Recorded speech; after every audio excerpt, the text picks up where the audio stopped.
Good morning, welcome. Thanks for tuning in to Kila Chari Torah's daily review of Halacha, Jewish law, for Friday, June the 24th. We are continuing our conversation today we've started over the last few days about the halachas, the Jewish law perspective on air travel. So yesterday we talked about what did we talk about? Davening, preparing oneself for davening appropriately. Let's mention the idea of natilas yadayim. Washing one's hand. We might have to wash the hands before davening, when we wake up after sleeping, or for a meal. Generally we know that metal cups or hard plastic cups are not available on an airplane. The kind of cup that you'd want to wash your hands with. Use a more permanent vessel rather than a temporary one to wash your hands.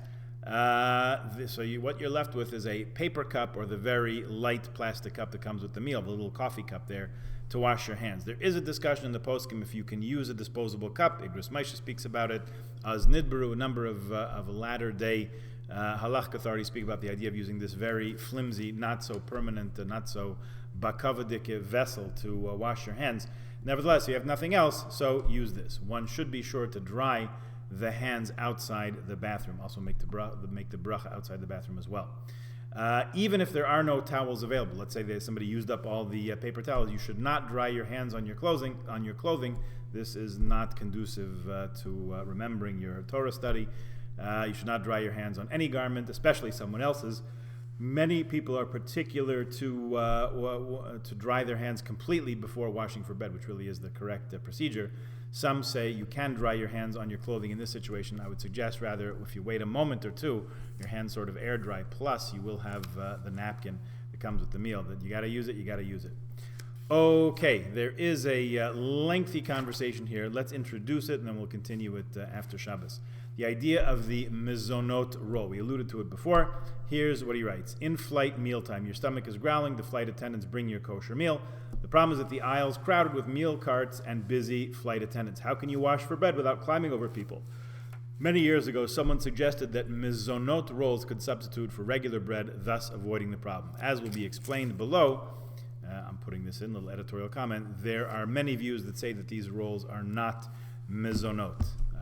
Technical ins and outs of kviya suda, of establishing a meal, what brachas to be said, not only before but certainly after the meal. So we will go into depth on that following Shabbat. For now, let me bring your attention to a couple of things. Earliest time to welcome the Holy Sabbath tonight is 7:26. 7:26 is earliest candle lighting. Actual candle lighting time 8:45.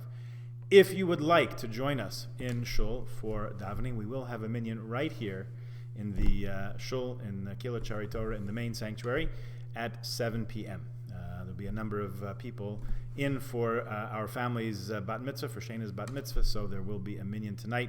We'll daven mincha at 7 o'clock, followed right away by Kabbalat Shabbat and Ma'ariv. Anyone is welcome to join us for that.